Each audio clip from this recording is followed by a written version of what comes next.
we care like we never were. And something tell me I'm bound to perfection. I wrote the dice and I read them twice. Cause something tell me I'm bound to perfection. A 1,000 years and 7 years. Away we go from now, can you tell? I'd like to see the end that is still. Call it climate change, I call it climate security.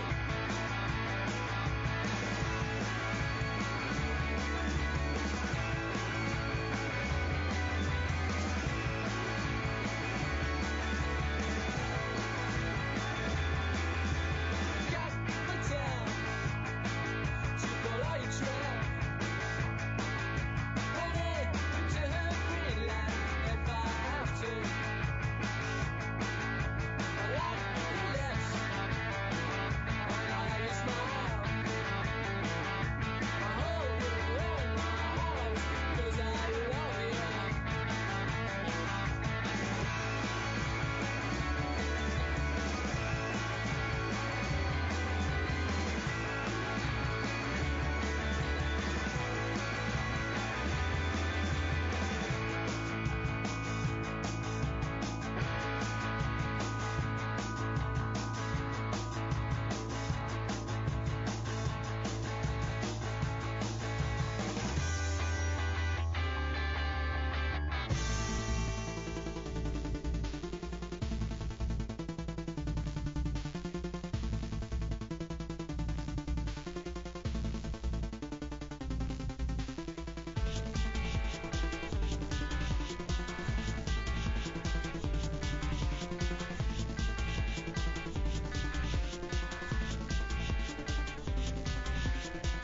Don't you ever get on your knees? All the people will be laughing at you. Look at us, starting up an eye. It's revolution when you need it. Don't you ever get on your knees? All the people will be laughing at you. Look at us, starting up an eye. It's revolution when you need it. Don't you ever get on your knees? All the people will be laughing at you. Don't you ever get down on your knees? Revolution when you need it. Don't you ever. Et voilà, ça commence. Putain, qu'est-ce que c'est pro, qu'est-ce que c'est raccord.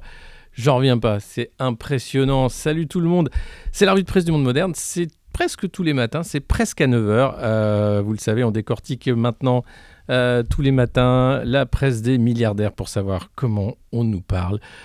Une petite musique d'ascenseur serait plus agréable. Non, c'est Blackpool, c'est un peu de punk dans les oreilles dès le matin, ça réveille. On va pas mettre une petite musique d'ascenseur. Non, non, non, non, non, non, non, non, non, non, non, non, non, non. Et estimez-vous heureux, j'aurais pu mettre encore bien plus violent. En tout cas, eh oui. Manque d'écho, ça c'est bien le problème. Mozart aussi c'est très bien absolument, mais vous savez il y a plein de choses qui sont très bien et puis on peut pas satisfaire tout le monde. Les goûts et les couleurs, vous savez, en même temps vous êtes de plus en plus nombreux à suivre cette revue de presse, alors je dois vous dire merci.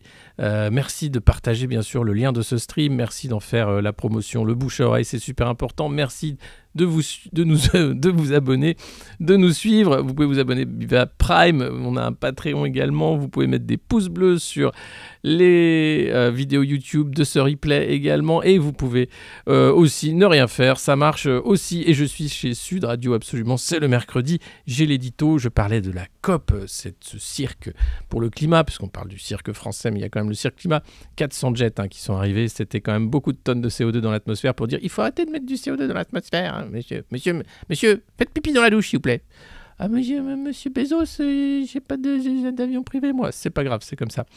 Voilà, petite perceuse en sol mineur.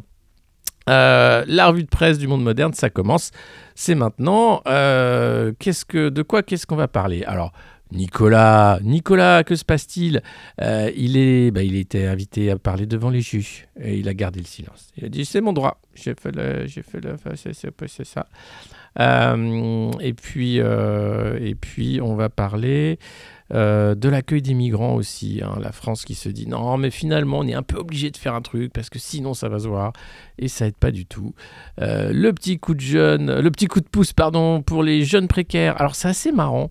Vous savez, c'est Macron, donc il s'est dit tiens, il faut que je fasse voter les jeunes, tiens, il faut que je leur dise de voter pour moi parce que je suis quand même le meilleur. Et donc, il a lancé son plan emploi précaire. Alors, c'est pas un cadeau, hein, il a dit aux jeunes attention les jeunes, si vous cherchez un emploi, je peux vous filer 500 balles, mais pas longtemps, il faut vite trouver un emploi. Et alors, ça s'appelle Garantie Jeune, et je sais pas si vous voyez le logo, c'est Gilet jaune. Garantie Jeune, gilet jaune. Même là, tu vois, avec les deux banderoles en jaune, je pense que même là, les communicants se sont dit on va se réapproprier le truc, il faut absolument enterrer le mouvement des Gilets jaunes, il ne faut pas que ça revienne, il faut que les gens oublient, il faut qu'on amalgame tout ça. Et la garantie jeune avec le code couleur, le jaune, enfin, tu sais pas si c'est un logo de parti, si c'est un truc. Encore un truc de cabinet de conseil, j'imagine, payer une blinde pour pondre ce genre de truc.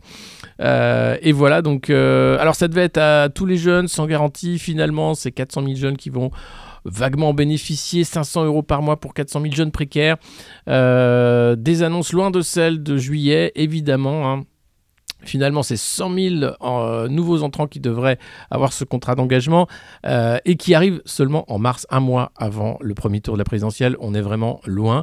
Alors quand même, comme on est dans le canard à nanar, hein, le Parisien aujourd'hui en France, on a des témoignages de gens qui trouvent ça super. Hein. Moussa, 18 ans, Mina, 20 ans, ça me motive à trouver du boulot. Elle sort d'1 an et demi de galère, à dormir chez des amis ou dans la rue, sans jamais trouver où se poser, la crise du Covid, les confinements, blablabla. Elle fait partie de ces 400 000 jeunes. Voilà, le contrat d'engagement jeune. Et alors la jeune femme, pour une fois qu'une aide est dirigée vers nous, parfois j'avais l'impression qu'on était complètement invisible. Alors non, en plus les jeunes ne sont pas invisibles, loin de là. Hein. Ils sont même à la une du journal L'Humanité. Les étudiants ont faim, titre L'Humanité. Alors j'ai pas eu le temps de faire la capture d'écran, honte à moi. C'est quand même 2 salles, 2 ambiantes. Hein. Voilà, le journal fondé par Jaurès qui fait ça, une sur les étudiants qui ont faim. On voit bien que c'est pas pareil. Vous savez, quand il y a eu la journée de refus de la misère, il n'y a eu aucune parole de la part du président des riches, Emmanuel Macron. Il s'en fout, hein, les riches, il ne les voit pas. Donc là, ça garantie jeune, c'est un peu pareil. Et donc là, dans l'UMA, voilà, les étudiants ont faim. C'est pas tout à fait le même délire que dans le canard à nanar. Hein. Voilà, c'était pour vous montrer ces 2 salles, 2 ambiances. Et puis dans la continuation hein, du 2 salles, 2 ambiances, on a, vous allez voir, la bourse qui a jamais eu autant de records. Hein. C'est un truc de dingue. Regardez, le CAC 40 bat son record vieux de 21 ans. Alors ça bat son record vieux de 21 ans, si ça c'est pas capitaliste les amis. Et alors pourquoi ? Parce qu'en fait il y a plein d'argent magique de la BCE, donc en fait cet argent ne sert qu'à enrichir les richoux avec les actions, avec la finance qui se gave, qui s'en met plein les fouilles, les banques qui rachètent des actions, qui vont redistribuer du dividende. En fait l'argent public créé pour soi-disant sauver les entreprises va surtout enrichir les financiers. C'est à peu près toujours la même chose, c'est vraiment foireux comme système et ça continue encore et encore. C'est que le début, d'accord, excusez-moi, c'était Francis, c'était un petit moment de Cabrel, pardon, excusez-moi, j'étais pas prêt. C'est le matin en même temps, ne m'en voulez pas trop. Voilà. On reviendra sur la bourse, vous verrez dans les échos aussi longuement. Et puis il y avait le petit meeting de la COP26 des Richoux. Alors Anne Hidalgo en a profité pour voir ses copains du monde, hein, parce que c'est la mer la plus verte du monde. Hein. Elle a reçu un prix en étant la mer la plus verte du monde. Et donc elle a fait du petit selfie. Alors ils passent leur temps à faire des selfies. Donc là elle a fait un petit selfie avec le maire de Londres et d'autres. Il n'y avait pas Greta, ils avaient remplacé avec une jeune Kenyane qui a dit il faut ouvrir vos cœurs, faire la même chose, etc. La COP, même là tu te dis mais qui y croit encore ? Ceux qui y vont, hein, ça les occupe, mais clairement il y a un truc qui, c'est très moyen quoi. Et puis Olivier Véran, on va pas l'oublier quand même, hein, c'est qui c'est ? C'est le ministre de la Santé. Qui c'est le ministre de la Santé ? Me demande Siri, je t'ai rien demandé Siri. C'est une question tellement posée à mon avis. Voilà, le casse-tête de la 3e dose. Comment qu'on va faire pour que les Français se vaccinent encore ? Parce qu'on avait promis qu'à 2 doses ça marchait, puis en fait ça repart Et alors, il faut une troisième dose. Alors là, ils n'ont pas... Donc, c'est le rappel. Hein. Mais il a bon espoir que ce sera élargi pour toute la population. On a un des derniers articles sur le site du Monde Moderne qui, d'ailleurs, vous montre que c'est même pas la peine de croire qu'il n'y aura pas un élargissement à toute la population. Vu le nombre de doses qui ont été commandées, c'est le plan. Hein. D'ailleurs, Pfizer a vu ses ventes à la hausse, 36 milliards et non plus 33 milliards. Uniquement de vente de vaccins Covid, 22 milliards l'an prochain de vente de vaccins Covid. Bon, bah voilà, vous savez ce qu'il faut faire, acheter des actions Pfizer, ça c'est capitaliste, hein, la bourse explose, donc c'est le moment ou jamais. Agnès Pannier-Runacher, d'ailleurs, je crois qu'elle est toujours conseillère fortune et investissement, pourrait vous dire, non, franchement... Allez-y, hein, c'est super. Le CAC 40 bat des records. Va-t-on vers une correction ou l'éclatement de la bulle, hein, s'inquiète un peu quand même le Parisien. Alors la bulle aurait pu être dégonflée progressivement après une phase de soutien à l'économie de quelques mois, mais on ne l'a pas fait et on risque maintenant un crack. Ah non! Alors la Fed, la Réserve fédérale américaine, va initier un infléchissement de sa politique monétaire parce que l'inflation explose, les salaires augmentent trop vite. Il ne faudrait pas trop payer les travailleurs quand même. Et donc, ils vont revoir les taux à la hausse, ce qui ça fait longtemps. Voilà. Ils se sont dit, non, mais maintenant, on va revoir les taux à la hausse. Bon. C'est quand même un drôle de monde dans lequel nous vivons. Hein. Je préfère l'action Moderna. C'est pas mal aussi, hein. C'est un très bon truc. Hein. Voilà, c'est la revue de presse du Monde Moderne, tous les matins ou presque, à 9h ou presque. Vous pouvez bien sûr nous suivre ici sur Twitch, vous abonner via un compte Prime, faire des donations comme lors de The Event. Vous pouvez aussi dire des trucs dans le chat. Vous pouvez aussi ne rien faire. Vous pouvez aussi hurler dans la rue. C'est super la revue de presse du Monde Moderne. Bonjour Thomas, première fois sur le chat. La Virginie a été gagnée par les Républicains. Trump va bientôt être de retour. Il a lancé son réseau social Truth Social, qui est en fait simplement une copie apparemment de Mastodon. Et rien que ça, il a engrangé, je crois, 4 ou 5 milliards quand il a annoncé qu'il lançait le truc. Et puis merci Nora, on a un Patreon également si vous voulez pas donner à Jeff qui est déjà super blindé. Jeff qui donne 2 milliards pour le climat en disant avec ça on va planter des arbres dans la Green Belt. C'est déjà bien. Tu veux pas non plus que je paye des impôts. Hein. Donc les entrepôts Amazon, le fait que ça... Non, c'est pas... Voilà. Donc Olivier, si tu nous écoutes, reste couché, c'est pas mal. Ah ça vous allez voir, ça c'est... Oh là là, non, je suis beaucoup trop loin là. Voilà. Dialogue de sourds entre Nicolas Sarkozy et le tribunal. Quoi? Nicolas Sarkozy était au tribunal? Fidel Castro al tribunal, oh Castro al tribunal, Nicolas Sarkozy al tribunal, oh Sarko al tribunal. C'était une petite chanson comme ça dès le matin. Il me manque la guitare, mais ce serait très bien. Alors, où est l'article? Nicolas.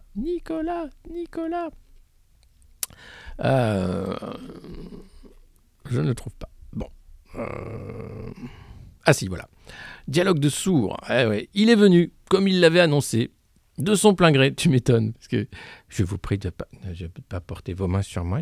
Mais j'ai mon pins d'immunité, enfin. Qu'est-ce qui vous fait croire que je suis un délinquant en cravate? Convoqué, il s'est présenté à la barre du tribunal de Paris en début d'après-midi. Mais comme on pouvait l'imaginer, l'ancien président de la République a refusé de répondre aux questions du président de la 32e cour. Pardon. Ah oui, d'accord. Très bien. Enfin. Alors... 32e cour de Paris, voilà. Effectivement nécessaire à la manifestation de la vérité, il faut quand même qu'il parle. Lui dit, écoutez non, si la question du renvoi, lui il invoque la séparation des pouvoirs tout simplement. En tant qu'ancien président de la République, je n'ai pas à rendre compte de l'organisation de mon cabinet ou de mon action devant un tribunal, mais devant les Français. Insiste celui qui rappelle avoir été élu puis battu lors des scrutins présidentiels. Selon lui, il n'aurait même pas le droit de répondre aux questions du tribunal. Carrément, le droit l'en empêche. C'est formidable. J'ai écrit un livre. Je préfère avoir ce lien charnel qui m'unit avec les Français que de passer par la médiation d'un tribunal. Je trouve assez quand même cocasse. Hein? Non mais c'est incroyable. Donc son nouveau bouquin va s'appeler Promenade. Enfin, il s'appelle Promenade après le temps des tempêtes. Et puis, le prochain s'appellera peut-être La Tôle. Je ne sais pas. Non, il ira jamais en tôle, vous inquiétez pas. J'ai attends, déjà vu un président de la République en prison? Monsieur Pujadas? Quelle indignité. quelle indignité. Et puis après, il continue. Hein. Alors attends, sans doute n'ai-je pas été assez clair. Je ne veux pas manquer de respect à l'institution judiciaire, mais je n'ai pas le droit de m'extraire de mes obligations constitutionnelles.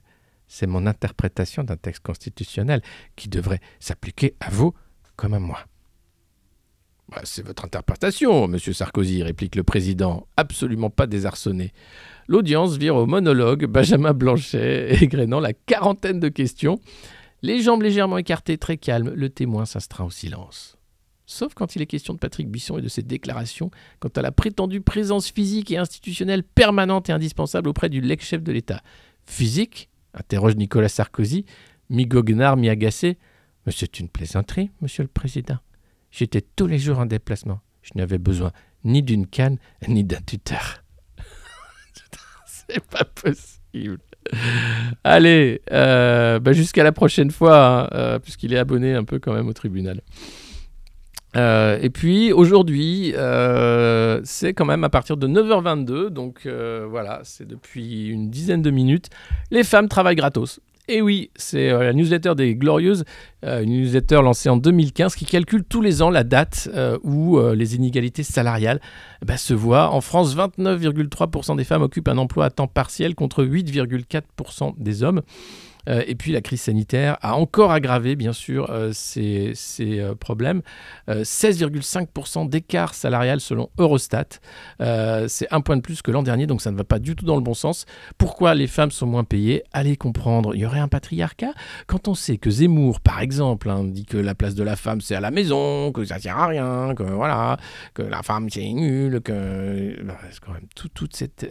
Parce que le mec vit mal sa masculinité. Mais ça remonte à loin. Je vais vous lire un extrait de l'Émile, le livre de Rousseau, à propos des femmes. Et vous allez voir que vraiment, on en tient une couche, le patriarcat. Hein, c'est quand même dégueulasse. Voilà ce que écrivait Rousseau dans l'Émile. Toute l'éducation des femmes doit être relative aux hommes. Leur plaire, leur être utile, se faire aimer et honorer d'eux, les élever jeunes, les soigner grands, les conseiller, les consoler, leur rendre la vie agréable et douce, voilà les devoirs d'une femme dans tous les temps et ce qu'on doit leur apprendre dès leur enfance. Il est dans l'ordre de la nature que la femme obéisse à l'homme. La dépendance étant un état naturel aux femmes, les filles sont faites pour obéir. C'est pas dingue. C'est Rousseau quand même. Ah, tu dis non mais on appelait ça le siècle des Lumières. Et là, tu te dis, wow, eh ben alors, eh ben mon coco, eh ben on vient de loin, hein, comme je vous le disais. Donc pas étonnant que ce soit aussi une autre époque, mais quand même, c'est une autre époque, c'était soi-disant les Lumières. Il en a fallu du temps pour que les femmes aient le droit de vote, il en a fallu du temps pour qu'elles aient enfin les mêmes droits que les hommes. Et puis aujourd'hui, on voudrait à nouveau les effacer. Non, c'est dingue. Donc c'est important. Voilà, c'est encore une fois le problème du patriarcat. Il faut nommer les choses, même si vous dites oh là là les woke, non, pitié, pas les woke, c'est pas woke, c'est vrai. Les femmes sont traitées comme de la merde depuis trop longtemps. Voilà. Et elles travaillent pour moins cher. Alors ça, c'est une bonne nouvelle là, quand on est patron. Ça, c'est capitaliste. Payez moins les copines. Pour les laisser à la cuisine. Ça, c'est capitaliste. Tintin. Et non, Dieu merci, je n'ai pas Marlène Schiappa en mon corps. Je me sentirais étrange, pour dire le moins. Ça change bien sûr dans certaines professions, notamment dans le domaine judiciaire. Les juges, c'est une profession qui s'est extrêmement féminisée. Et il y en a d'autres, hein, c'est comme ça. Donc et oui, c'est vrai, ça commence à changer. C'est la revue de presse du Monde Moderne. N'hésitez pas à vous abonner, n'hésitez pas à nous suivre. Vous pouvez prendre des abonnements via Prime sur Twitch, vous abonner au stream, bien sûr, du Monde Moderne, partager le lien sur vos réseaux sociaux et ailleurs, le hurler dans la rue, en parler à vos amis, à votre famille, à même des gens que vous connaissez pas, par exemple. Hein, par exemple, un juge d'un tribunal d'instruction, que sais-je. Vous pouvez vraiment faire n'importe quoi. Et puis voilà, on continue la revue de presse. Merci à vous. Nous sommes le mercredi 3 novembre. Il est 9h39. Bip, bip, bip, bip. On va passer au Figaro, les amis. Figaro qui n'est pas propriétaire de Bernard Arnault. Non. Ça, c'est le groupe Dassault. Fait des avions privés, des beaux jets. Beaux jets pour aller à la conférence pour le climat. Très bien. Les émotes se fassent censurer? Non, pourquoi? Il n'y a pas encore de censure, ça passe, hein, ça passe. On verra, vous savez quoi. On verra. 9 minutes. Merci, Apsara. N'hésitez pas à vous abonner. Il y a des émotes, des émotes aussi de Jacques Chirac quand on nous suit ou quand on s'abonne. Vous allez voir, c'est super bien foutu. J'ai bossé, moi. J'en ai fait un stream de combat, quoi. Voilà. C'est un beau stream de combat. Et alors là, le gouvernement qui se dit, face au spectre d'une nouvelle jungle à Calais, il va falloir héberger les migrants. Bon alors, merde alors. Alors déjà qu'on leur lacère les tentes, qu'on fait tout qu'est-ce qu'on fait, et maintenant il faudrait les héberger. Mais enfin, mais qu'est-ce que c'est que cette affaire? Et c'est le Figaro qui le dit. Et oui, Darmanin tente d'endiguer le flux de migrants à Calais. Entre 700 et 1500 exilés se trouvent actuellement à Calais. 20 000 traversées depuis le début de l'année. C'est le double de 2020. Londres qui blâme Paris et qui durcit sa politique migratoire. Darmanin qui dit « Nous appelons les Anglais à tenir leurs promesses de financement puisque nous tenons la frontière pour eux. » Et des méthodes des passeurs qui ont changé. Il faut éviter la jungle à tout prix, avec des bateaux qui prennent plus de migrants et des bateaux leurres aussi qui permettent de saturer la surveillance. Donc il y a énormément de nouvelles façons de faire. Et le directeur général de l'Office français de l'immigration et de l'intégration, l'OFII, le préfet Didier Léchy, a été délégué à Calais comme médiateur pour parler avec les associations et voir comment éviter ces situations. Parce que les images qu'on ne voit pas, puisqu'on empêche les photojournalistes, les photoreporters, les journalistes de couvrir des événements à Calais, sont les policiers qui labourent les champs, qui lacèrent les tentes, qui empêchent les migrants de s'installer dans des camps de fortune. Louis Viter, par exemple, fait ce travail-là. D'autres sur Twitter parlent bien sûr de la difficulté de faire son métier de journaliste à Calais, empêché par les policiers, qui eux, derrière, font tout pour maltraiter l'installation des migrants. Et alors, on appelle ça les mettre à l'abri, hein, bien sûr. Il faut trouver quelles sont les solutions pour apaiser le climat. Des solutions qui visent à améliorer les mécanismes de prise en charge et de mise à l'abri. Hein. Donc la mise à l'abri, c'est quand on ne sait pas où les met, en fait. C'est un peu compliqué. La médiation a permis de faire apparaître la nécessité d'organiser des diagnostics sociaux des personnes avant les propositions d'orientation vers des hébergements. Donc tu ne sais pas où tu es envoyé. Comme les mecs veulent aller de l'autre côté de la Manche à Londres, ils n'ont pas envie de se faire emmener de l'autre côté du pays ou quoi que ce soit. Le problème, c'est que beaucoup des migrants, des personnes qui se retrouvent à Calais, sont des déboutés de l'asile dans d'autres pays européens et qui ne peuvent pas donc demander d'asile en France. Donc c'est des gens qui veulent partir en Grande-Bretagne, qui ne souhaitent pas rester en France de toute façon. Et alors la France n'a-t-elle pas au fond le mauvais rôle dans cette affaire face aux Anglais qui font de nous leur garde-côte pour quelques millions d'euros? Il ne m'appartient pas de juger de la pertinence d'accords politiques et diplomatiques que les gouvernements successifs ont poursuivis. Mais ce n'est pas une situation facile pour les Calaisiens. Ce qui oblige à être particulièrement vigilant pour éviter que se reconstitue un campement comme on en a connu précédemment. C'est ce que j'ai fait valoir aux grévistes de la faim, puisqu'il y a des grévistes de la faim en ce moment pour qu'on traite humainement les migrants à Calais, et aux associations No Border qui les soutiennent et ont participé au dialogue. Voilà, la maire de Calais dit « Les démantèlements se font, mais la population reste. Il y a toujours environ 1500 migrants. Il y a 65 km de grillage, 400 caméras, 600 policiers et gendarmes. C'est un policier quasiment pour 2 migrants. C'est incroyable. Voilà. Ce monde va mal. Hein. Et ça ne va pas aller en s'arrangeant. Mais bon, que voulez-vous? Merci Tilipt de suivre Le Monde Moderne. Vous pouvez nous suivre, vous pouvez également vous abonner via Prime si vous le souhaitez, parce que cette revue de presse, elle est quand même formidable. C'est tous les matins un stream à 9h ou presque pour décortiquer la presse des milliardaires et gagner du temps, un temps précieux dans la journée qui vous évitera de le perdre sur les réseaux sociaux ou de regarder la télé ou d'allumer votre radio. Qui c'est? Mais qui est cette charmant personnage? C'est Willy Schren, c'est le patron des chasseurs, enfin, c'est le chef du syndicat des chasseurs. Alors Willy Schren, il est en campagne. Alors les chasseurs, alors Zemmour drague à fond les chasseurs, mais lui dit, non, c'est pas avec des mots comme ça que tu vas nous avoir. Hein. À 6 mois de la présidentielle, hein, Ils sont contents avec les porteurs de fusils. Lui, il a dit voilà des décennies qu'Anvers est contre tout le Pays Basque, a défendu sa culture, nanana. Lui, il y va. Mais les mecs te disent c'en est fini des déclarations d'amour. Nous voulons dorénavant des preuves. Nous voulons arrêter plusieurs propositions sur quelques points durant février prochain. Nous verrons bien quel candidat acceptera de les défendre et de les reprendre à son compte. Mais nous n'accordons pas notre confiance comme ça. Attention. Alors, ils ont bien accordé leur confiance à Macron qui a dit « Moi, je vous kiffe. Moi, je vous adore. Les chasses à court, les chasses à la glu, les chasses à la petite bestiole, les chasses au piou-piou, là. Oh, c'est bien, c'est un petit piou-piou. Ouais. Allez. Deux petits piou-piou. C'est bien. Des petites chasses comme ça, c'est bien. Alors, le problème, c'est les accidents de chasse. Son week-end de Toussaint à Willy Schren, il n'a pas pu aller traquer le gibier, hein, pas complètement. Yannick Jadot a fait une proposition, le candidat écolo, a dit simplement vouloir interdire la chasse pendant les vacances et les week-ends. Il dit, mais attends, mais quand est-ce qu'on chasse? Alors, ça veut dire qu'on chasse qu'en semaine, mais c'est pas possible. Et qu'est-ce qu'on fait? Et puis les promeneurs, ils ont qu'à pas se promener le week-end.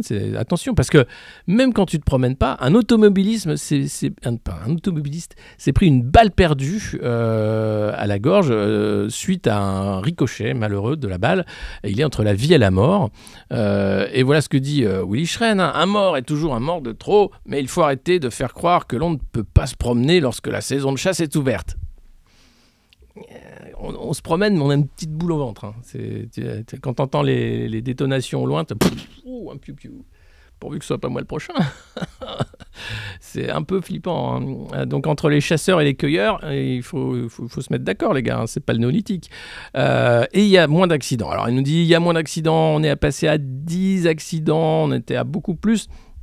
Et c'est souvent d'ailleurs des accidents entre chasseurs, mais parfois aussi des gens qui ne se promènent même pas, qui sont chez eux. Ce jeune de 25 ans qui faisait son jardin, qui a été tué par un chasseur, c'était l'an dernier. Cet automobiliste qui ne se promenait même pas, qui était sur la route, donc il y a un vrai problème. Les chasseurs, comme les éleveurs, les agriculteurs, les forestiers ou plus généralement les ruraux, sont traînés dans la boue, critiqués pour leur travail, pour leur passion. Putain, passion d'échenillage de piou-piou. Moi, ce que j'aime, le week-end, c'est prendre un gros calibre et tirer sur un petit poussin, tu vois. Un truc petit comme ça, tu vois. Il y a des plumes partout. Qu'est-ce qu'on rigole. Ça, c'est passionnant. 2 cerfs également dans la forêt de Rambouillet, des 2 grands cerfs magnifiques qui ont été charcutés le week-end dernier. Là, ça va trop loin. Ils ont dit c'est une boucherie, on ne peut pas faire ça, puisque les cerfs, on en a besoin pour la reproduction du gibier. Mais là, comme les mecs, entre le bon et le mauvais chasseur, c'est compliqué. Eh ben voilà, c'est compliqué. Donc, un vrai débat sur la chasse, c'est important, mais on voit bien que tous les candidats, à part les écolos, les gauchos, ils essayent d'être contents, sympas avec les chasseurs, et c'est compliqué. Alors, voilà, lui, Willy Schren, a grandi au milieu des combats de coqs organisés par son grand-père. Alors, avant de tirer du piou-piou, on les fait se battre entre eux quand ils sont un peu grands. On met des petites lames de rasoir, là, puis on les regarde se foutre là. Oh, il n'y a plus de plumes. Il n'y a plus de piou-piou. C'est fini la chasse. Et Bambi alors. Et putain, Bambi. La scène où sa maman, elle revient pas. Ce choc, tu vois, c'est pire que le Roi Lion, quoi. Parce que là, c'est même pas, tu vois, une intrigue de cour entre des nobliaux. Non, la maman de Bambi, elle est rien, tu vois. Et Bambi tout seul. Bref, lui, il veut combattre les dérives extrémistes des groupuscules qui ne veulent qu'aboutir à une rupture totale avec les traditions rurales et les pratiques séculaires qui sont notre identité. On ne devrait plus avoir le droit d'élever des animaux, de les tuer, pas le droit de les manger de la viande, pas le droit de pêcher, de chasser, plus le droit de couper des arbres, de cueillir des fleurs ou des champignons, et bientôt plus le droit de détenir un animal domestique. Peste Willy Schren. Alors, non, pas du tout, c'est n'importe quoi ce que vous dites là, monsieur. Vous avez tout à fait le droit de continuer à décheniller des piou-piou le week-end, hein. Tout va très bien. C'est juste éviter de tuer des innocents, hein, voilà. Et puis arrêter de tuer les cerfs de manière aussi dégueulasse avec la chasse à courre. Ce serait pas mal déjà, c'est un bon début. Voilà, en tout cas, Xavier Bertrand, lui, pareil, il drague. Hein. Toute autre élection, ne nous trompons pas, comme je vous ai dit, nous ferons le nécessaire pour que chacun sache qui veut nous voir disparaître. Je ne crois pas que les chasseurs vont disparaître comme ça. Alors, vous avez Marc Fesneau, vous savez, c'est un marcheur qui s'est pris une rouste aux élections, qui est vice-président du MoDem et ministre chargé des relations avec le Parlement, chasseur à l'arc. Il répond à la proposition de Jadot. Alors, lui, chasse à l'arc. Marc Fesneau, je veux bien le voir déguisé en Robin des Bois le week-end. Allez, venez, maintenant, venez m'aider à chasser, enfin. Oh, il est serré ce déguisement de Robin des Bois quand même. Chasse à l'arc, putain, les mecs. Tu dis non, mais on vit dans une émulation d'une réalité, quoi. Non, c'est vrai. Le mec, putain, c'est dingue. Oui, bien sûr, quand t'as des enfants le week-end, t'hésites en fait à aller te balader, quoi. Et si t'as Marc Fesneau qui arrive déguisé en Robin des Bois avec son arc, alors là tu fais oh putain non. Elle dit allez 50 plus à l'écoute, mets ton masque. Chaka. Ah Taillot, je suis un marcheur fou. J'adore tirer à l'arc, oh, c'est super. Un accident de chasse a eu lieu ce week-end. Faut-il prendre plus de mesures pour les éviter, monsieur Fesneau? Oh, il y a une trentaine d'années, on comptait 30 à 40 accidents mortels. Nous sommes à moins de 10 par an. C'est encore trop, bien sûr. Hein. La question du jour de chasse n'y changera rien. Des efforts considérables sont réalisés par les chasseurs. Ils doivent les poursuivre. Le premier acte de chasse, en cas de doute, c'est de ne pas tirer. Oh merde, je crois que c'était un marcheur. Je crois que c'était Marc Fesneau déguisé en Robin des Bois. Oh le con, mais il était vert, on aurait dit un sanglier de loin. On va lui tirer, moi. Ouais. Ah, c'est un ministre. Merde, qu'est-ce qu'on fait? C'est... Ah, Taillot. Je vois la scène.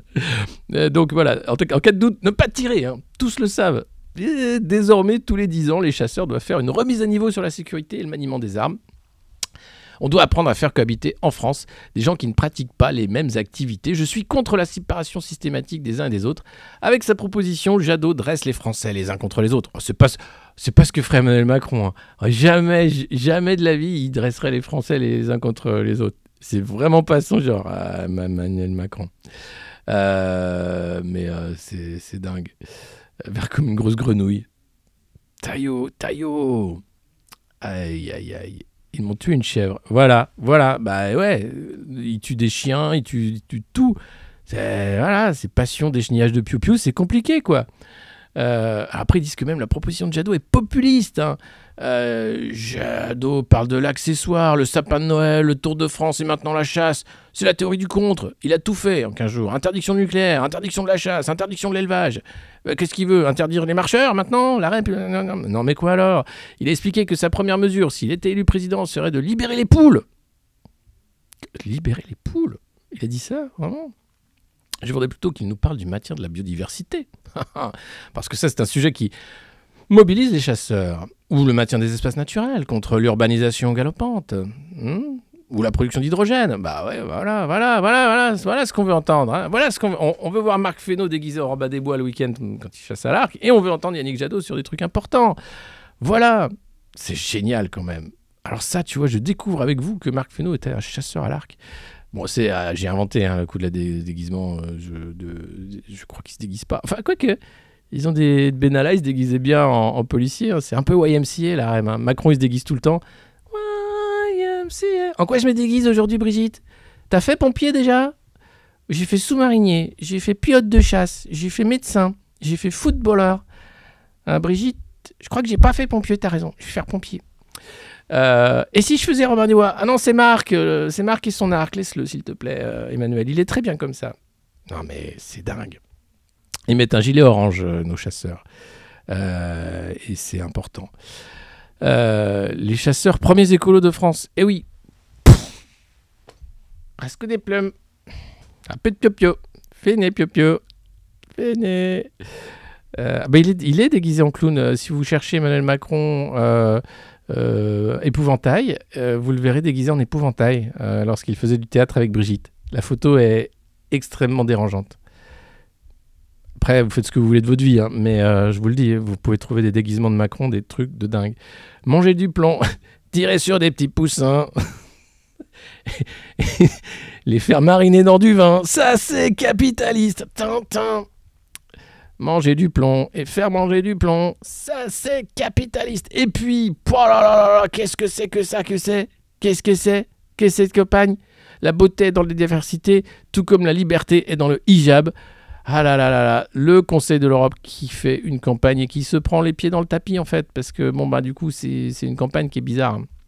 elle finance une campagne en faveur du voile islamique. Alors, l'idée, c'est de dire il faut être divers, chacun fait ce qu'il veut, mais pousser à dire que la liberté est dans le hijab, quand tu sais qu'il y a beaucoup de pays où, quand les femmes l'enlèvent, elles se font lapider ou elles se font traiter comme de la merde, ou même leur vie est en danger, l'Arabie Saoudite, le Qatar, des pays qui financent d'ailleurs nos politiques français, ça fout un peu les boules quand même.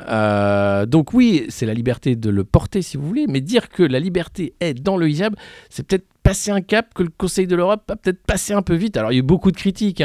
Rappeler que les femmes sont libres de porter le hijab est une chose, dire que la liberté est dans le hijab, c'en est une autre. Ça, c'est Laurence Rossignol, sénatrice socialiste, ancienne ministre de la Famille et de l'Enfance. Sinon, voir le voile islamique comme un choix, un droit humain, ok, je peux être moi-même sans me cacher avec le voile. Bah si, mais enfin, c'est compliqué. Ça, c'est un panneau Instagram. La liberté religieuse, oui, mais quand même, unis dans la diversité, c'est peut-être aller un peu loin. Alors, ils ont enlevé la campagne. Ils sont en train de fermer le fil Twitter, il y a eu trop de commentaires, il y a eu un shitstorm évidemment. La page web du projet sera adaptée et montrera comment la liberté de choisir est synonyme de diversité. Bon, ben voilà, d'accord. Qui a tenté de s'expliquer, les tweets faisaient partie d'un projet conjoint du Conseil de l'Europe et de l'Union européenne et reflétaient les déclarations faites de manière individuelle par des participants dans l'un des ateliers du projet faisant usage de leur liberté d'exprimer leur identité et leur point de vue. Oui, mais ça s'appelle du prosélytisme, ça en l'occurrence. Et là, si le Conseil de l'Europe se met à faire du prosélytisme, on n'est plus du tout sur les rives de la laïcité. Alors c'est bien tout le problème, bien sûr, de la construction européenne, c'est le poids de la religion. C'est quand même la CDU, le Parti chrétien-démocrate allemand qui tient le truc. Tu sens qu'il y a quand même derrière une inspiration extrêmement... c'est l'Europe de Charlemagne un peu, tu vois, le Saint-Empire romain germanique. Et ça revient quand tu vois une campagne comme ça. C'est assez dingue. Donc il y a l'inégalité salariale, il y a le fait que les femmes ne s'habillent pas comme elles veulent. Bordel, foutez-leur la paix, quoi. Il est temps que les femmes prennent le pouvoir.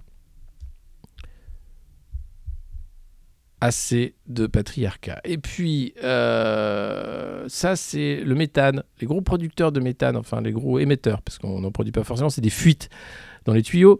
Je reviens sur la COP26. Merci, QB94. Welcome. Bienvenue les nouveaux. Bienvenue également à nos nouveaux abonnés. Bienvenue également aux marcheurs qui se sont trompés de stream. Ici, c'est pas forcément bienveillant. Enfin, ça l'est, mais à notre façon, quoi. C'est bienveillant, mais façon passion chasse, quoi. Voilà.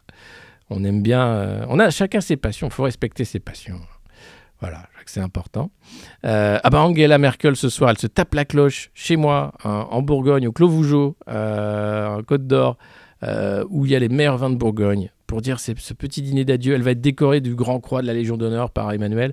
Emmanuel qui revient de Glasgow. Les mecs, il a fait en 3 jours, il a fait l'Italie, l'Écosse, la Bourgogne. Il va partir demain, je sais pas où, dans le Morvan. Bref, mais les gars, qu'est-ce que c'est que ce bilan carbone tout pété ? Qu'est-ce que c'est ? J'espère que tu fais pipi sous la douche, Emmanuel, parce qu'il va falloir rattraper ce bilan carbone tout pété. Et là, ouais, non, mais surtout, il se tape la cloche, quoi. Les bouteilles du Clos Vougeot, c'est de 200 à 1000, bien plus cher euros. C'est les meilleurs crus de Bourgogne. Quand t'es là-bas, je veux dire, c'est bien. Alors, bien sûr, c'est pour l'art de vivre, la gastronomie à la française. Et puis, pour une fois qu'il n'invite pas dans un château, parce que Manu, c'est plutôt Versailles ou Chambord. Là, il a fait, on va faire ça à la bonne franquette, au Clos Vougeot. Ah, Bonnie. Angie, oh Angie, elle s'en va après 16 ans et c'est bien trop tôt pour moi. Angie, Angie. Bon, je vais arrêter, excusez-moi, c'est compliqué, c'est le matin. C'est la revue de presse du monde moderne, que voulez-vous ?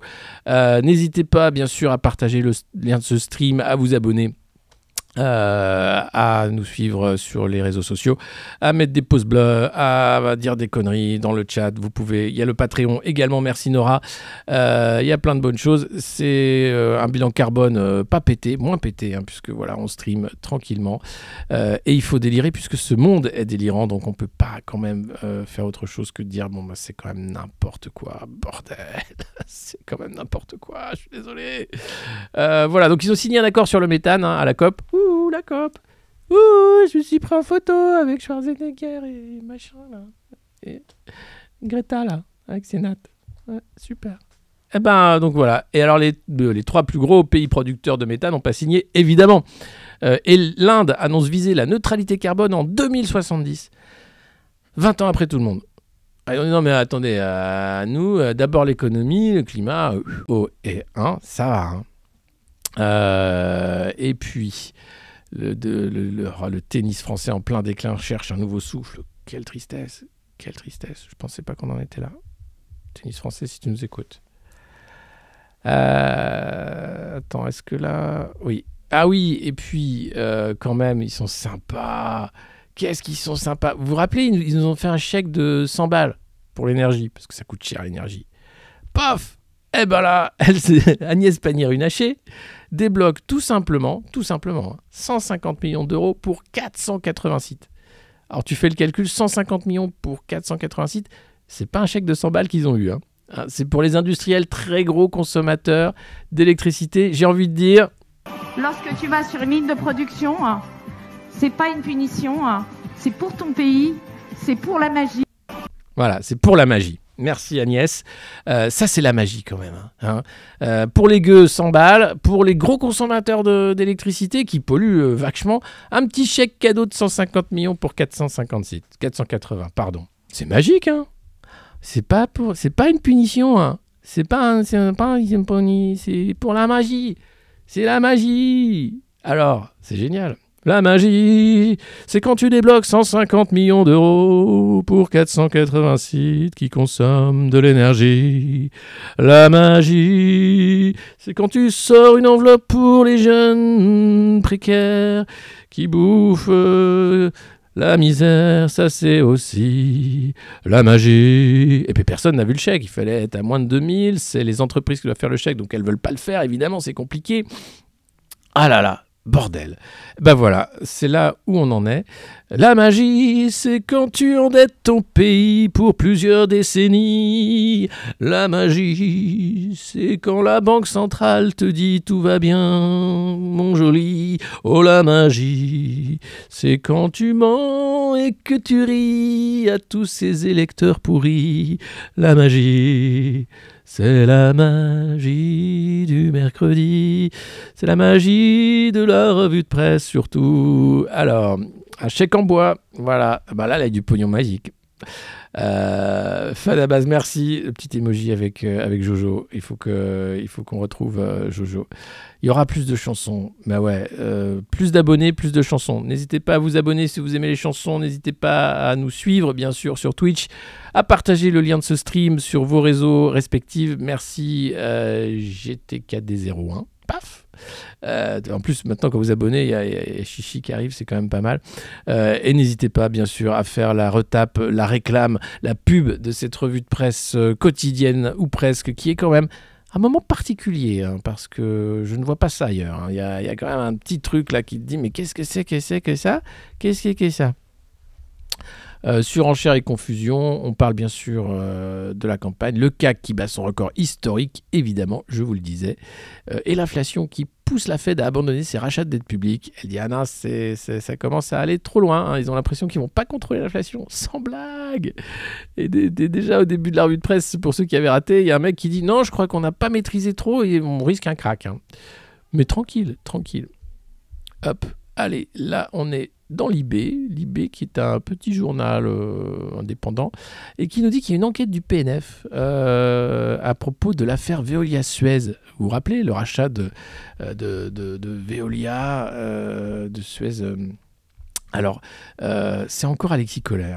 Alors, salut aux amis de Blast, qui sortent dans l'indifférence généralisée des documents incroyables, à la fois sur les Qatar Papers, qui ont éclaboussé beaucoup de responsables politiques français, de BHL en passant à des responsables socialistes, à Michel Platini, à Carla Bruni et d'autres, et là qui sortent des enquêtes sur les affaires de la Macronie, puisque les autres médias ne veulent pas en parler, pas vraiment. Donc Blast y va, ils n'ont pas peur.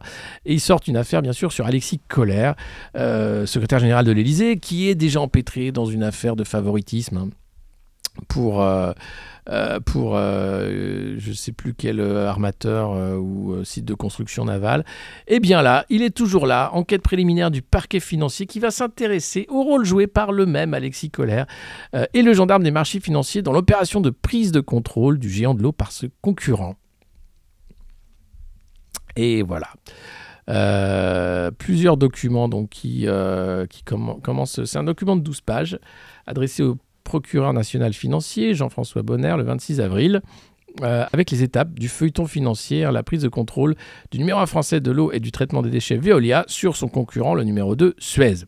Alors, il y a eu les syndicats qui étaient montés au créneau, qui avaient dit Gérard Mestralet, l'ex-patron de Suez, était intervenu dans la dernière ligne droite, il avait œuvré à la signature, alors qu'il était au départ contre cette opération. Donc, on se demande pourquoi il a changé comme ça. Pourquoi il a changé d'idée? Qu'est-ce qui s'est passé? La thèse selon laquelle l'affaire était déjà dans le sac pour Veolia, bien sûr, est en question. Autre élément troublant, la déclaration du Premier ministre dès le 3 septembre, Jean Castex, qui avait déclaré « L'État regarde de près le rapprochement de Veolia et Suez avant de considérer qu'il faut que l'opération fasse sens, et il me semble qu'elle fait sens. » Donc en gros, il y avait un deal, comme un pacte d'actionnaires, vous savez, toutes ces affaires financières où on sait avant tout le monde ce qu'il faut acheter ou vendre, et donc ils se seraient mis d'accord autour d'une table tranquillement. L'autorité des marchés financiers figure également dans le collimateur des plaignants, en cause sa décision du 2 avril dans laquelle le gendarme de la bourse considère que l'offre de rachat alternative poussée par Suez pour échapper à Veolia porte atteinte aux règles et principes directeurs aux offres publiques. En clair, l'AMF a disqualifié d'emblée l'unique concurrent de Veolia. Alors l'AMF, jugé parti, c'est sympa. Les dirigeants du régulateur des marchés auront donc peut-être à s'expliquer sur les motivations de leur décision. L'une des questions qui pourrait alors être posée au président de l'institution, Robert Ophel, est celle d'un éventuel conflit d'intérêts. Non, ne me dites pas qu'il y a encore un conflit d'intérêts. Non, c'est pas possible. C'est des mecs, ils sont clean. C'est des mecs, ils ont le sens commun. Ils ont le service de la France chevillé au corps, comme Nicolas Sarkozy en mieux. Vous n'allez pas me dire qu'il y a un conflit d'intérêts? Non, c'est pas possible. Et si, potentiellement. Oh merde. Non seulement l'État est partie prenante comme actionnaire d'Engie, mais le gendre du président de l'AMF n'est autre que Julien de Normandie, ministre de l'Agriculture et soutien de la première heure d'Emmanuel Macron. Ils se marient tous entre eux. Alors après, évidemment, bah oui, mais je savais. Mais oui, mais c'est pas ma faute aussi si on s'aime. Et si on aime l'argent, c'est pas ma faute. Vous pouvez pas comme ça nous jeter comme ça à l'opprobre public alors qu'on fait notre travail avec sérieux. Eh ouais, ces mecs sont dingues. Il y en a pas un, je te jure, c'est incroyable, qui a pas un conflit d'intérêts, qui est pas marié avec le beau-frère du machin. Déjà, les gens savent pas, par exemple, que Xavier Niel est marié avec la famille Arnaud. Eh ouais. C'est quand même un gros truc. Tu te dis, ouais, c'est pas... Bah si, c'est vrai, ouais. Ils se marient entre eux pour garder le pognon et pour en prendre encore plus. Et après, ils te disent, mais c'est pas de notre faute. On pouvait pas savoir. Bah ouais, c'est pire, c'est de la consanguinité, c'est la noblesse. C'est la nouvelle noblesse d'État. On a réinventé la monarchie. C'est incroyable. T'as les mecs, on a mis 2 siècles à réinventer le même truc. Alors, ils ont plus les titres, il y a toujours des nobles d'un côté, mais t'as les nouveaux, là, c'est pas des nobles, mais c'est des dynasties, Jean-Pierre Jouyet, des familles entières. Alors, tu passes par les nappes, comme ça, t'es sûr que voilà. Et tu te dis, mais c'est délirant. Non, mais on l'a pas, je vous jure, monsieur le juge, on l'a pas fait exprès. On s'aime d'amour. Vraiment. Incroyable. En plus, ça va, ils s'aiment d'amour, il n'y a aucun problème. Mais à un moment, les richoux, bordel, ça commence à se voir que vous n'en avez rien à foutre du bien commun, que vous faites ça pour la thune. Voilà, et c'est ensuite dans l'IB, Mathilde Panot, députée et tête du groupe France Insoumise à l'Assemblée, qui répond aux questions de l'IB en disant que ce scandale est la pointe avancée de la marchandisation de l'eau. Pourquoi c'est une affaire d'État pour vous? Parce qu'il est impossible qu'une telle OPA soit faite sans l'accord de l'Élysée. Comment Antoine Frérot, PDG de Veolia et soutien d'Emmanuel Macron en 2017, a-t-il pu refuser la médiation proposée par Bercy avec Emmanuel Moulin, directeur général du Trésor, sans garantie d'une protection de l'Élysée? Pourquoi Jean-Pierre Clamadieu d'Engie a-t-il menti à son ministre de tutelle Bruno Le Maire? On ne peut pas avoir un gouvernement qui disait que ce rachat était contraire à l'intérêt général et l'Élysée qui laissait faire et a favorisé une OPA ayant des effets néfastes sur les collectivités locales. Et en fait, elle dit que tout ça, ce scandale est la pointe avancée de la marchandisation de l'eau. 2 éléments intéressants au timing de l'OPA. Premièrement, le marché du syndicat des eaux d'Île-de-France, la SEDIF, le plus gros au plan européen détenu par Veolia arrive à échéance en décembre 2023. Avec la disparition de Suez, Veolia va forcément garder ce marché. Deuxièmement, 60% de la population française est aujourd'hui en délégation de services publics, mais depuis 10 à 15 ans, cette proportion a fortement diminué au profit des régies publiques. Et oui, la remunicipalisation redevient la norme. Et c'est une bonne chose. L'eau, c'est un bien commun. On arrête Nestlé de mettre de l'eau en bouteille. On arrête McDo de filtrer de l'eau du robinet et de dire que c'est de la super eau de McDo. Et on arrête Veolia de mettre la main à faire des petites affaires comme ça. Or, l'eau est un enjeu économique, mais aussi écologique et démocratique. Nous proposons de constitutionnaliser le droit à l'eau et de faire en sorte qu'il n'y ait une interdiction de sa marchandisation. Voilà, ça c'est concret, c'est un gros projet et c'est pas demain la veille. Et puis Libé fait un portrait de Sarah Knafo, qui est derrière Éric Zemmour, derrière et devant Éric Zemmour. C'est une petite relation sympathique. Merci Popunator de l'abonnement. Bienvenue, c'est la revue de presse du monde moderne. Abonnement renouvelé, 3 mois d'abonnement, ça c'est la classe, merci beaucoup. Le fluor dans l'eau du robinet, bien sûr, il y a plein de choses dans l'eau du robinet, les régions aussi, il y a des enquêtes en cours sur les régions viticoles, notamment avec toute le cocktail chimique phytosanitaire qui file un max de cancer. Il faut faire des études pour le prouver. Aujourd'hui, tous les producteurs disent non, c'est rien, c'est pas mal. Merci Popunator. On se fait plein de merci, on se fait des bisous, c'est la revue de presse du monde. Je suis très touché. Franchement, vous savez, Geneviève, Chantal, si vous regardez cette revue de presse, j'espère que vous n'avez pas vu cette honteuse parodie de jugement. Au moins ici, on y parle vrai, avec le langage de la raison et aussi le langage du cœur, celui qui a toujours été le mien. Et je sais que vous serez sensible à cette façon de faire de la politique. En tout cas, les barrages, c'est la production d'électricité, oui. En tout cas, voilà, c'est quand même assez dingue, les conflits d'intérêts qui n'en finissent pas, je vous explique. Ça s'appelle l'endogamie. Merci Semkadeb pour l'abonnement. On va passer maintenant dans l'autre canard à Nanar. C'est cadeau, c'est les Échos. Les Échos, c'est le journal sérieux de l'économie. On va pas parler de Sarah Knafo, on s'en fout un peu. En plus, il n'y a rien de nouveau dans l'article, tout avait été dit. Tout avait été dit. Alors attends, il est où lui ? Ah voilà, il y a Olivier Dussopt. Oh, aïe. Je sais, je suis désolé, je suis obligé de mettre son image. Rakam, merci pour l'abonnement. Mais vous êtes des dingues, qu'est-ce qui se passe là ? Ça s'abonne. Oh là. C'est génial. Le train de la hype vient de démarrer sur notre chaîne. Ça y est, c'est parti. Donc n'hésitez pas, c'est le moment de vous abonner, de filer des beats, des cadeaux, de faire la fête, de vous embrasser, de chanter, je ne sais pas, de danser comme à Bollywood, d'exprimer toute votre gratitude en fait pour le monde moderne, pour ce monde incroyable où on est capable de faire cette médiation. On n'est pas dans le métaverse ici, c'est vrai, c'est concret, c'est du vrai, c'est de l'humain. Alors certes, il y a un micro, il y a une caméra, mais vous voyez, Louslan qui vient de s'abonner avec Prime, merci, continuez, n'hésitez pas, c'est le moment ou jamais, franchement, vous êtes des oufs, je vais faire comme les streamers de The Event, je vais hurler, vous pouvez le faire, 5 bits vient d'être envoyé, allez, on continue, ça c'est capitaliste, on y va, putain, Jeff Bezos adore ça, moi aussi, putain, allez, prenez ça, j'achète, vendez les actions sur le second marché, Veolia, j'en veux, allez, putain. Faites péter ce train, bordel! C'est génial. Continuez, bien sûr. Profitez-en. Il reste encore 4 minutes pour s'abonner, pour dire tout votre amour, en fait, que vous avez de cette chaîne stream. C'est épuisant, le The Event. T'imagines, 3 jours, ils sont comme ça, quoi, à hurler pour dire on va lever 10 millions! Ouais, Jeff Bezos, il gagne ça en 2 minutes. Oui, mais c'est pas grave, on a levé 10 millions, nous! Et c'est vrai, c'est compliqué de lever des fonds, c'est compliqué d'animer comme ça un stream tous les matins, c'est compliqué, mais on le fait parce que c'est un vrai plaisir, et parce que je pense que c'est aussi une certaine nécessité.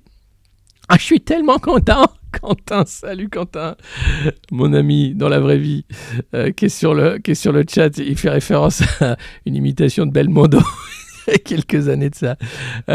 Donc continuez, bien sûr, le train de la hype est toujours là. Vous pouvez vous abonner avec Prime, vous pouvez offrir des abonnements, vous pouvez, comme je le disais, vous embrasser, chanter, lancer des confettis, vous pouvez hurler devant la glace ou devant votre écran, vous pouvez dire qu'est-ce que j'aime la revue de presse du monde moderne, bordel. C'est quasiment une thérapie de groupe, mais c'est vrai. C'est tirer en l'air, crier à la Wakbar si vous le voulez, faire plein de choses parce que oui, parce que Dieu est grand. Et oui, et Olivier Dussopt aussi est grand. C'est une façon de voir les choses en même temps, vous me direz, mais voilà.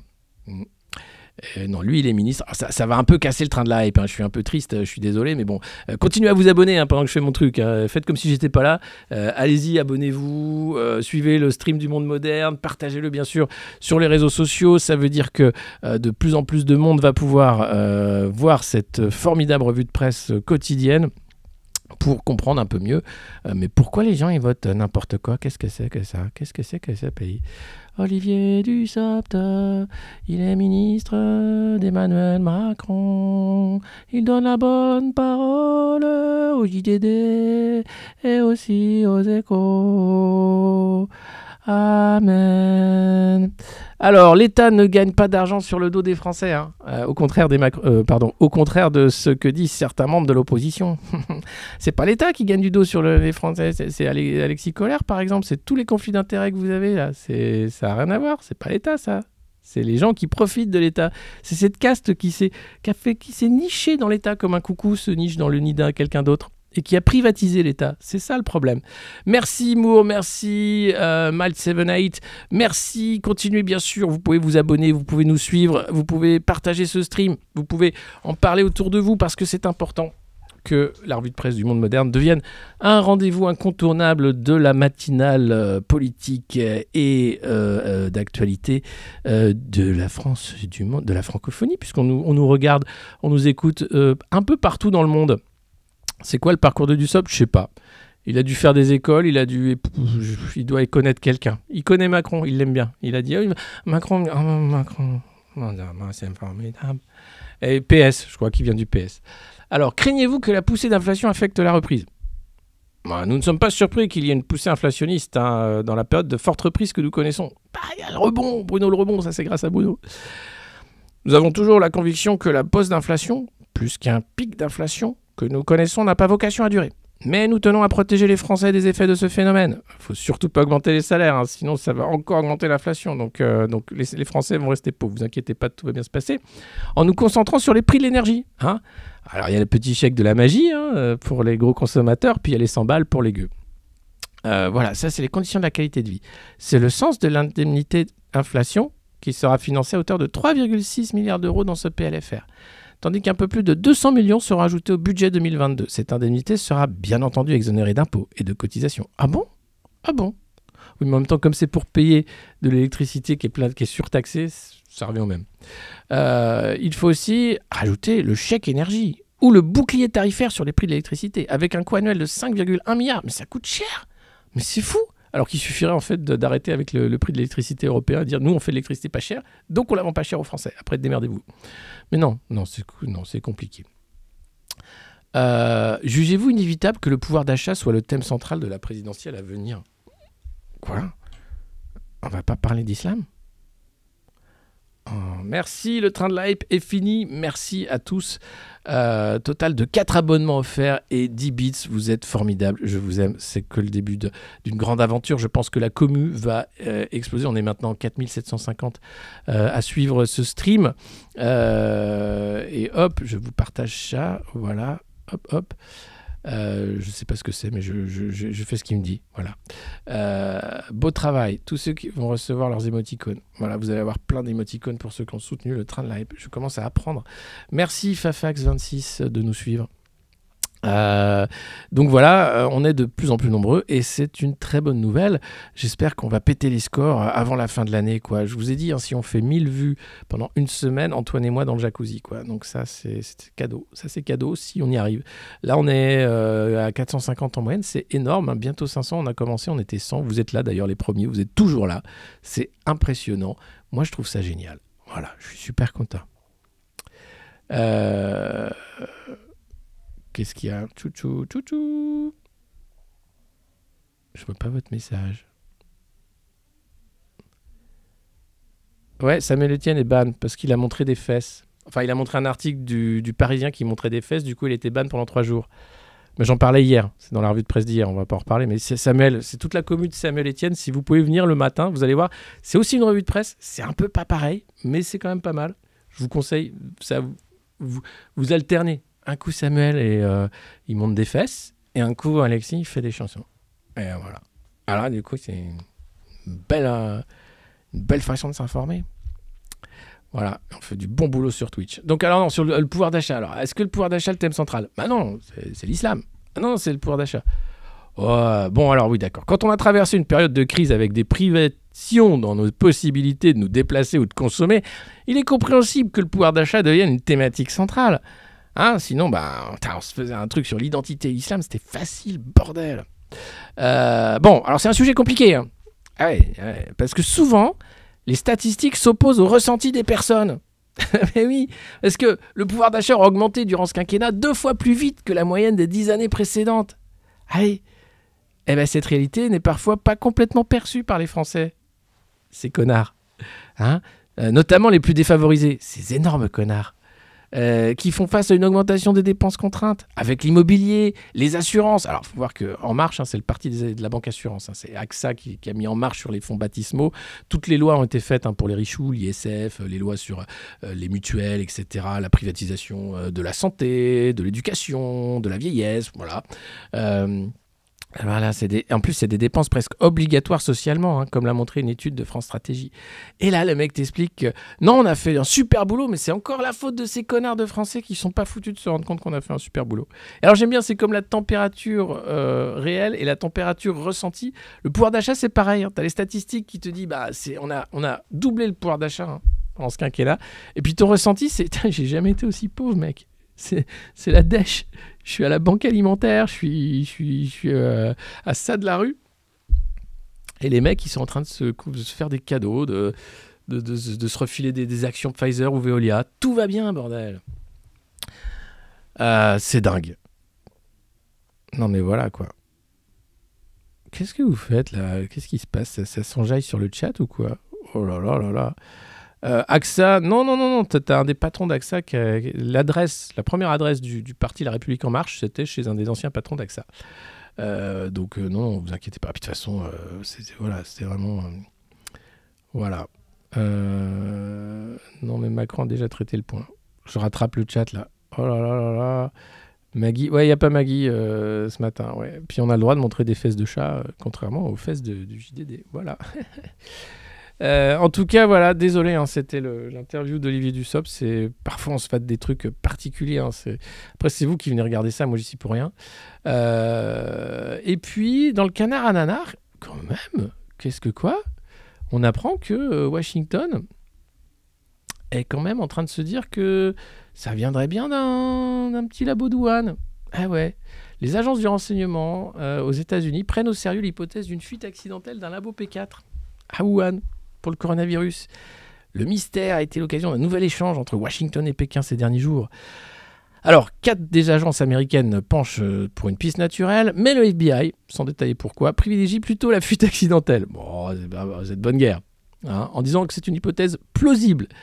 Pourquoi ? Alors, Pékin a dénoncé une farce politique, le fait même que ces agences envisageaient la piste d'une évasion de l'Institut de virologie de Wuhan, bien que les premières infections aient été repérées en décembre 2019 à quelques rues de là. Et alors, il y a des études qui montrent qu'en fait, les Chinois avaient acheté des écouvillons, des tests, 6 mois avant. Donc, sans doute, l'épidémie date de bien avant décembre 2019 et qu'ils l'ont caché au monde.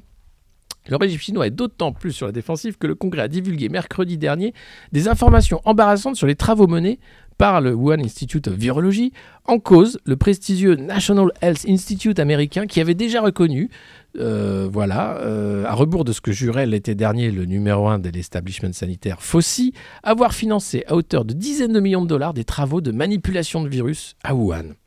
Donc le département de la santé a financé, alors que Fauci a dit non, on ne l'a pas fait, des travaux de manipulation de virus à Wuhan. Donc américains et chinois main dans la main. Et puis ce labo, il faut savoir qu'il a vu le jour grâce aux Français. Voilà, c'est d'ailleurs le mari d'Agnès Buzyn qui avait coupé le cordon pour super, on vous file un super labo pour faire de la merde. Il a admis, il y a 6 jours, Fauci, le mec qui ment comme il respire, c'est un peu leur verran à eux, quoi, que cette collaboration opérée par l'intermédiaire d'une ONG new-yorkaise, EcoHealth Alliance, j'en avais parlé aussi dans cette revue de presse, cette organisation new-yorkaise, il faut savoir que dans l'étude pétée du Lancet qui disait que ça vient pas de Wuhan, etc., le mec qui avait fait l'étude était un médecin de l'EcoHealth Alliance. Et cette organisation, cette ONG, est allée au-delà de ce qui avait été convenu initialement dans le partenariat. EcoHealth Alliance, qui collabore avec Wuhan depuis longtemps, aurait caché que ses travaux avaient abouti à décupler la dangerosité de certains virus sur des souris. Oh, c'est impressionnant. Tu dis ça, t'imagines, tu dis ça il y a un an, t'étais un conspi, t'étais un mec qu'il fallait abattre. Hein. Là, c'est dans les échos. Hein. Bon, tout va bien. Tout va bien. Il a juste fallu un an. Imaginez dans un an ce qu'on va apprendre. Des expériences risquées. Ces travaux dits gain de fonction, GOF, gain of function, game of fuck, je sais pas, consiste à insérer des gènes afin de mettre au point traitements et vaccins. Le risque que ces germes ainsi dopés provoquent une catastrophe en s'évadant a poussé l'administration Obama à interdire les gain of function sur le territoire américain. Donc là, non, c'est quand même super fort ce que vous faites. Faites-le chez les Chinois. On vous paye, hein, mais faites-le chez les Chinois. Donc super, merci Obama encore. Enfin, merci tous les cons qui ont joué à ça, quoi. Peter Daszak, patron d'EcoHealth Alliance, et le docteur Fauci avaient obtenu de l'administration Trump une dérogation en 2017 pour des travaux à Wuhan. Fauci qui a fait des travaux dégueulasses aussi, ou avec de la maltraitance animale au Maroc. Enfin, c'est l'empire du mal. EcoHealth Alliance avait même sollicité des crédits en 2018 auprès de la DARPA, l'agence de recherche militaire des États-Unis, qui avait refusé au motif que c'était trop risqué. Alors quand la DARPA te dit c'est trop risqué, tu t'arrêtes. Parce que les mecs, ils sont prêts à faire des trucs, à t'injecter des micro-trucs dans les yeux. Enfin, là, ils disent non, ton truc avec les virus, là, c'est trop risqué. Écoute, Anthony, non, on va pas te filer les thunes. Bah, allez, c'est rigolo, on va se marrer, allez, putain, allez, 10 millions $, allez, ouais. Et quand il pète, il trouve son slip. Ah ouais, les mecs sont des tarés, quoi. Ils nous ont sorti un virus d'un labo. Autre élément inquiétant sur les travaux financés par le NIH et EcoHealth Alliance, qui explique peut-être l'embarras du complexe scientifique américain depuis le début de la pandémie, sans blague. Et puis la directrice de Wuhan, Shi Zhengli, elle était spécialiste reconnue des coronavirus. Elle avait fait plein d'études sur les virus de chauve-souris. Et elle s'était vantée dans un article paru dans Nature en 2015, article qu'elle a voulu faire effacer depuis, d'avoir créé avec l'université de Caroline du Nord une chimère de virus dotée d'une protéine dite Spike, lui donnant la capacité d'infecter très efficacement des cellules de poumons de souris. Oh, c'est vachement bien. Et le Spike, c'est ce qu'on retrouve dans le SARS-CoV-2. Et c'est pour ça d'ailleurs que le vaccin ARN, il est sur la Spike. Parce qu'ils se sont dit, c'est quand même le truc c'est quand même le truc qu'ils ont rajouté, les Chinois, là, avec les Américains, tu sais, là, le machin, là. Ah ouais, allez, file 18 millions, allez, on va se marier, déconne pas, allez, faites tourner les serviettes, ouais. Bordel de couilles. Pardon, excusez-moi, c'est grossier.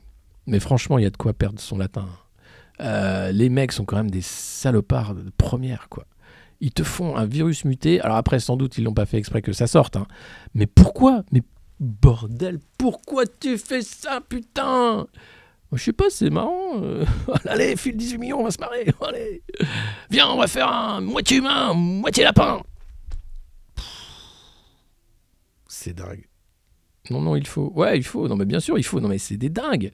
Tu dis, c'est pas possible, quoi. Et les mecs nous ont pondu ça. Alors maintenant, ça y est, c'est dans les échos quand même officiellement. Hein. Les agences américaines de renseignement ont aussi admis qu'il est désormais possible de réaliser des manipulations génétiques sans laisser de traces. Parce qu'effectivement, ce virus, on l'a séquencé, on se dit, mais bordel, d'habitude, quand il y a le CRISPR, on voit où est-ce qu'on a bidouillé le machin. Et là, on voyait pas et on se dit, c'est le pangolin. Tiens, trouve-moi une victime, trouve-moi un coupable idéal. Là, t'as le pangolin qui était en train de bouffer ses croquettes. C'est lui. Pangolin. C'est pangolin. Pangolin, mon cul, ouais. Bande de salopards. Et c'est Fauci, bien sûr, qui a la manœuvre. Et là, tu te rends compte, en fait, à la fois de la manipulation mondiale, à la fois du fuck-up mondial que c'est, quoi. Game of fuck, le gain of function. Et ils l'ont fait, tu vois, pour dire, regardez, on peut le faire. Imagine ce qu'ils vont nous faire. C'est comme quand il y a eu l'anthrax, vous savez, il y a eu des attentats à l'anthrax après le 11 septembre, qui avait de l'anthrax envoyé en poudre à des sénateurs. Or, l'anthrax était censé plus exister. On a découvert que la poudre d'anthrax était gardée justement par la DARPA dans des labos pour en faire des armes de destruction massive. C'est con quand tu voulais attaquer l'Irak pour armes de destruction massive.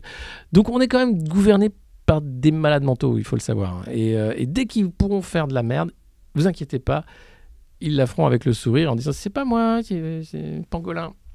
C'est pangolin. Oh mal, méchant pangolin. Méchant pangolin, enfin, on ne s'accouple pas avec une chauve-souris.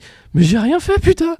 Ah, on t'a vu hier. Ah, écoute, désolé, hein, on vous a vu. Mais arrête, je suis même pas dans la même cage. Et en plus, j'ai même plus mes yeux, je peux même pas voir ce que je fais. Tais-toi, pangolin, c'est ta faute.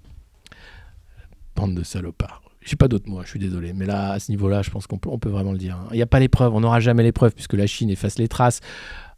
En accord avec les Américains, puisque cette fameuse Eco-Health Alliance, quand même, c'est vraiment de la grosse merde. Hein. Eux, leur truc, c'est d'éviter les pandémies. Ils en ont créé une. C'est quand même magnifique. Alors, il faudra le prouver, évidemment. Mais bon, ça commence à faire beaucoup. Alors, il y a une agence sur 5, c'est pas assez. Il n'y a pas assez de preuves, puisqu'on n'a pas pu montrer que le virus avait été fait. Mais bon, il y a un an, ce discours-là n'était pas vraiment entendable. Et pourtant, hein, les mainstream, le New York Times l'avait sorti dès janvier, hein, cette affaire. Mais personne n'avait voulu. Bon, ils sont capables de tout, surtout du pire. Ouais, c'est vrai, c'est un peu... C'est l'X-Files, quoi, putain. Voyons Scully, jamais personne n'aurait augmenté un virus en laboratoire. Mulder, j'en suis sûr. C'est pour ceux qui avaient vu X-Files, les plus vieux d'entre vous. C'était une super série, moi j'étais fan. C'était une première série sur la théorie de toutes les théories conspi, quoi. C'était vachement bien. Et alors là, quand je vous disais que le CAC 40, ça repart, mais comme c'est du jamais vu, mais je te jure, c'est là, c'est mieux qu'il y a 21 ans. C'est les records et les records. Alors pourquoi ?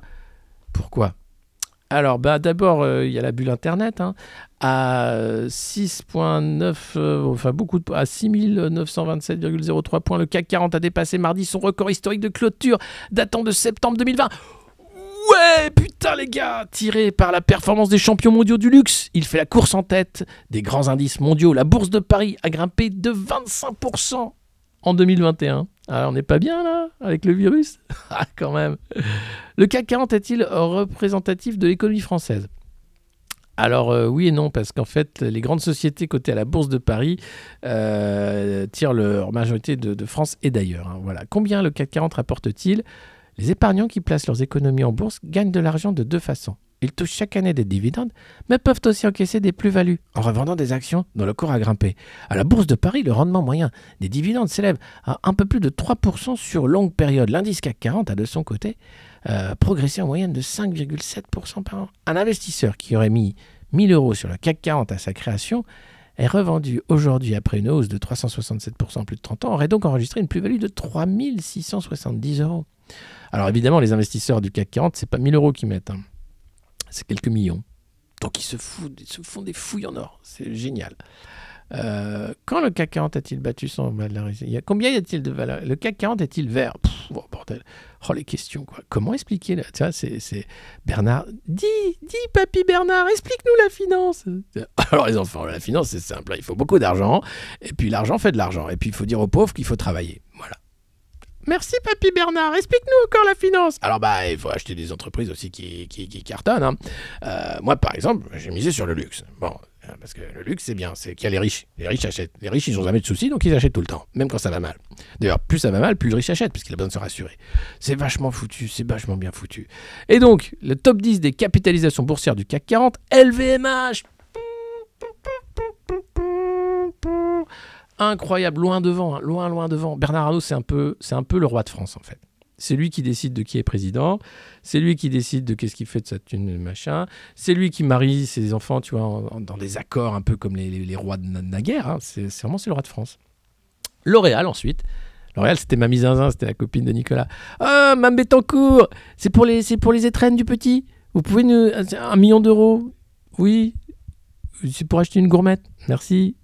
Hermès International, Total Energy, qui s'en fout plein les fouilles, Sanofi, Airbus, Schneider Electric, Kering, encore le luxe, Essilor Luxottica et BNP Paribas. Et puis, vous avez France Télécom aussi, Total Fina, Alcatel, Aventis, AXA, ST Microelectronics, Vivendi, Carrefour, L'Oréal, BNP Paribas. Voilà.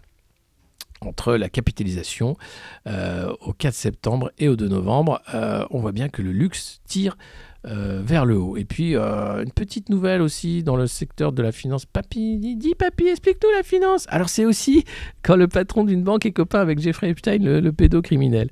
Et il a été obligé de démissionner. Ah là là là là, Jess Staley, qui était quand même patron de Barclays, a été obligé de démissionner parce qu'une enquête est en cours sur les liens qu'il avait avec le pédocriminel, y compris jusqu'en 2015. Il a dit qu'après 2015, il ne le voyait plus, mais bon, il était condamné quand même pour des faits de pédocriminalité en 2006. C'est pas grave, c'est un pote, c'est un copain, il a beaucoup d'argent. Jeff. Et Jeff s'est barré, c'est le 10e patron d'une grande banque européenne, a quitté ses fonctions depuis la fin 2019. Il y a une vraie valse comme ça, valse des patrons. C'est que deviennent les valses de Vienne. Et ben voilà, ils deviennent ça, ils se refilent les bons plans, les mauvais plans, les machins. Et Zuckerberg, président américain, non, je ne crois pas. Il aimerait bien Zuki, mais... et n'oubliez pas, les étudiants ont faim, hein, parce qu'on parle quand même... Dis papy Bernard, explique-nous la finance. Alors la finance, c'est quand tu n'iras pas à la fac, mais tu iras dans une école privée que je vais payer très cher pour avoir un diplôme que je vais t'acheter. Voilà. Et puis tu reprendras ensuite les rênes de la dynastie familiale, mon fils. Pas toi, ma fille. Toi, je te marierai avec un gros échou. On fera des trucs. C'est dingue. Non, super pote. Hein. Ouais, Bill Gates aussi, bien sûr, était super pote avec Epstein. Et sa femme s'est barrée, entre autres, pour ça. Et maintenant, il est tout seul. Il donne toujours plein de sous à la Commission européenne, à tout le monde. Bilou. Et il est, bien sûr, je crois qu'il a un peu des billes dans le EcoHealth Alliance aussi. Puisque mettre des millions pour augmenter un virus, ça, c'est capitaliste. Pam, pam. Créer une épidémie et dire que c'est pas ta faute, ça, c'est capitaliste. En tout cas, ça, c'est la revue de presse du monde moderne. Ah oui, on apprend aussi que Monte di Paschi, le caillou dans la chaussure de Mario Draghi, Mario Draghi qui est le banquier à la tête de l'Italie, échec des négociations avec Unicredit, l'avenir de la banque toscane demeure incertain, encore une banque véreuse. Et le principal actionnaire, c'est l'État italien qui va devoir faire une augmentation de capital, pour retenter une privatisation, comme l'exige Bruxelles, évidemment. Et voilà, trop de sacrifices. C'était l'acquisition de trop, c'est compliqué. Hein. Ah là là là là là, une des plus vieilles banques du monde qui finit comme ça. Qu'est-ce que... Dis, papy, explique-nous la finance. Non, les enfants, c'est... Non. Eh bah ouais, vous êtes bien en retard, chien curieux. Hein ? C'est quoi d'arriver à cette heure-ci alors que c'est bientôt fini ? C'était la revue de presse du monde moderne. Vous pouvez, même si vous arrivez en retard, vous abonner, nous suivre bien sûr ici en follow sur Twitch, mettre des pouces bleus sur les vidéos que vous regardez sur YouTube également. Ne pas hésiter à vous abonner, c'est important. Il y a le Patreon également si vous souhaitez donner une petite obole ou acheter un mug avec Maggie dessus, c'est possible. C'est sur Patreon et puis c'est tous les jours ou presque à 9h. Demain, ce sera Antoine qui fera la revue de presse. C'est un autre style, mais c'est tout aussi décapant. Moi, je vous retrouve vendredi. D'ici là, prenez soin de vous. Faites attention, hein, on est mercredi 3 novembre. Il commence à faire froid et un virus potentiellement créé en laboratoire se balade. Avec en plus des gens qui veulent vous vacciner avec plein de seringues. C'est chaud.